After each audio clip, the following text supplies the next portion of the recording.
So hello everyone, my name is Keyan Zhu. So I'm originally from China, but now I'm working and living in the UK. So I came to the UK 8 years ago as an international student.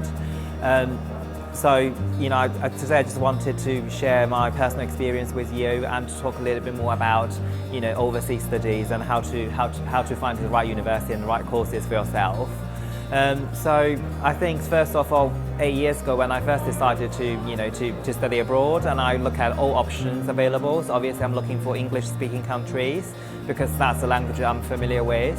And also I think equally we take finance into consideration, how much that will cost, and also I think in terms of the length of the course, and also what about the job opportunities afterwards. So I think that's the key areas I have been looking at when choosing the universities overseas. But eventually I think I've decided to study in the UK because I think UK have a shorter course. So for example, I did my master's in the UK, so which is only a year. So I think it's less time consuming and you get a good qualification afterwards. So I think I was quite lucky when I came. The Conservative government of the United Kingdom arrived. They immediately changed a lot of immigration policies. So I was quite lucky. So I was given another 2 years visa to work in the UK, and then afterwards I got a job, and now I'm working for University of Roehampton. So I think I kind of have a lot of experience when came as a student, then settled in the United Kingdom. So I think first of all, I think university degree is very important because it is a key for you to open the door to your career. So I think you need to look at what you're really interested in, and whether look at the cost structure very carefully. Not only about the name of the degree, but because all universities will have similar degree title, so you may not find that helpful. So I would strongly recommend students to look at the cost structure very carefully. What can you do? What's modules available to you throughout the course?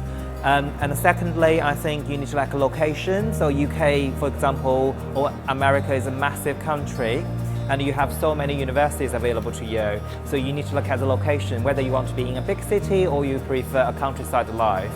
So I think when I chose to study abroad, I decided to stay in a small city. So I studied in Midlands of United Kingdom, which is Leicester.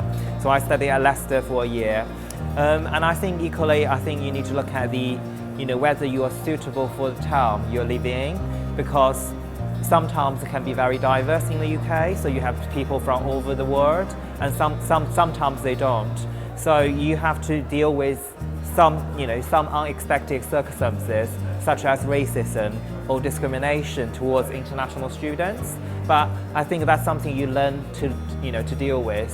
And I also, by looking at a course, and I think also I look at the reputation of the university itself. Obviously, when whether you're going back or you stay in the UK, you want to study with good university, which will give you, good quality qualifications afterwards. So, we look at different rankings, to make sure the university is up to the standard.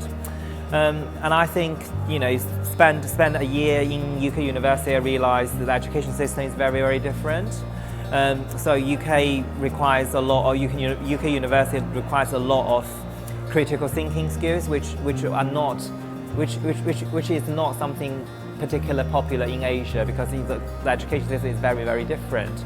So I think that's something students really need to change their mind, and to be more open-minded. They have to criticize what they read. They don't really always believe what they read on the books, because that's the way they get higher marks. We want students to challenge all the ideas they read on the books.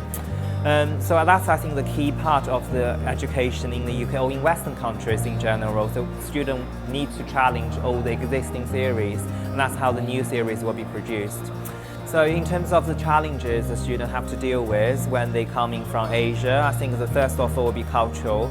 So culture is going to be very, very different from the country you're from. For example, I'm from China, so there's a lot of things which is British people do very, very differently. So i.e. they like to use thank you and please all the time, but this is not something we do all the time. We only do it when it's very necessary. So I think British people like to be very, very polite to people, and I think again that's also something can be challenging in dealing with. So sometimes you may come across as a rude person, but this is sometimes you don't mean to. So it's just a time you adjust yourself and use the language in the proper way. And I think, speaking of, another challenge probably will be food. So you do miss food, and I think especially food from your home country. But the good thing about London is you have the food from across the whole world. So it's not going to be so difficult to get the food from your home country. And also, for the student accommodation, you always have a kitchen, where you can cook your own food. So that's where how I improved my kitchen, basically my cooking skills. And also, I think we have different Asian supermarkets available in the UK for students to buy food. And I think UK is famous for its offer food, and it literally doesn't have its own food apart from fish and chips. And I think in the UK, and I think we have students from across the whole world. For example, we normally have, the university I'm working for at the moment, we have students from 140 countries. So you do embrace with all different culture and culture differences. But I think it's a good way for you to develop your thinking, and also to develop that cultural awareness, and to learn more about other cultures. And I think that then you will be more international minded when you go back, or you try to work in foreign countries.